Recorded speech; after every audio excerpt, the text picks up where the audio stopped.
SIT విచారణకు SBI మాజీ chief Prabhakar Rao హాజరయ్యారు. ఫోన్ ట్యాపింగ్ కేసులో ప్రధాన నిందితుడిగా ప్రభాకర్ రావు ఉన్నారు.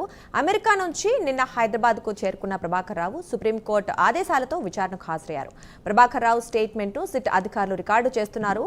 ఇక ఇదే అంశానికి సంబంధించి మరింత సమాచారం మా కరెస్పాండెంట్ కుమార్ అందిస్తారు. కుమార్, చెప్పండి. సంచలనం సృష్టించిన ఫోన్ ట్యాపింగ్ కేసులోని ఈ సిట్ విచారణకి మొట్టమొదటిసారి ప్రభాకర్ రావు అయితే కొద్దిసేపటి క్రితమే హాజరయ్యారు. ముఖ్యంగా ఫోన్ ట్యాపింగ్ కేసుకు సంబంధించి ఈ కేసులో ప్రధాన నిందితుడిగా A1 గా ఎస్ఐపి మాజీ చీఫ్ ప్రభాకర్ రావు అయితే ఉన్నారు. ముఖ్యంగా సుప్రీంకోర్టు ఆదేశాల మేరకు నిన్న హైదరాబాద్ అయితే ప్రభాకర్ రావు అయితే చేరుకున్నారు. గతంలో సుప్రీంకోర్టుతో పాటు హైకోర్టు నాంపల్లి కోర్టు కూడా ప్రభాకర్ రావు ఆశ్రయించిన నేపథ్యంలోని దీనికి సంబంధించి పిటిషన్ అయితే నాంపల్లి అలాగే హైకోర్టు కోర్టు వేసింది. ఆ తర్వాత సుప్రీంకోర్టులో పిటిషన్ వేసిన తర్వాత ఇటు వన్ టైం పాస్పోర్ట్ ఇష్యూ చేసిన 3 రోజుల్లోనే సిట్ విచారణకు హాజరు కావాలంటూ కూడా ప్రభాకర్ రావుకు ఆదేశాలు జారీ చేశారు.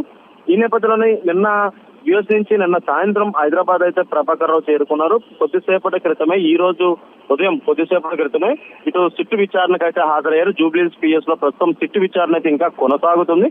ఫోన్ ట్యాపింగ్ కేసులోని కొన్ని కీలక సమాచారం రాబట్టేందుకు కూడా పోలీసులు పూర్తిగా ప్రశ్నలు కూడా సిద్ధం చేసుకున్నారు. గతంలో అంటే గత 10 ఏళ్లలోని బీఆర్ఎస్ ప్రభుత్వం హయాంలో ఉన్న సమయంలోని ఫోన్ ట్యాపింగ్ అయితే జరిగింది. ఆ ఫోన్ ట్యాపింగ్ సంబంధించి గతంలో ఎస్ఐబిలో పనిచేసిన నిందితులు ఎవరైతే ఉన్నారో ప్రణీత్ రావు, భుజంగరావు, తిరుపతన్న, రాధాకిషన్ రావు వీళ్ళు ఇచ్చిన వాంగ్మూలం ప్రకారం ప్రభాకర్ రావు ఇచ్చిన ఆదేశాల మేరకు రాజకీయ నాయకులు అంటే అప్పటి ప్రతిపక్ష నేతగా ఉన్న రేవంత్ రెడ్డి కావచ్చు, బీజేపీలో కొన్ని అగ్రనేతలు కావచ్చు, బీఆర్ఎస్ లో కొంతమంది నేతలు వీళ్ళందరూ ఫోన్లు కూడా ట్యాప్ చేయమని ప్రభాకర్ రావు ఆదేశాలు జారీ చేసినట్టు గతంలో అరెస్ట్ అయిన నిందితులు అయితే చెప్పడం జరిగింది. అసలు ప్రభాకర్ రావు ఈ కేసులోని ముఖ్యంగా ప్రధానంగా ఉన్నారు కాబట్టి అతనిని విచారిస్తే ఈ కేసు కొలుక్కొచ్చే అవకాశం ఉంది కాబట్టి అతను అయితే ప్రస్తుతం సిట్ అధికారులు అయితే విచారిస్తున్నారు.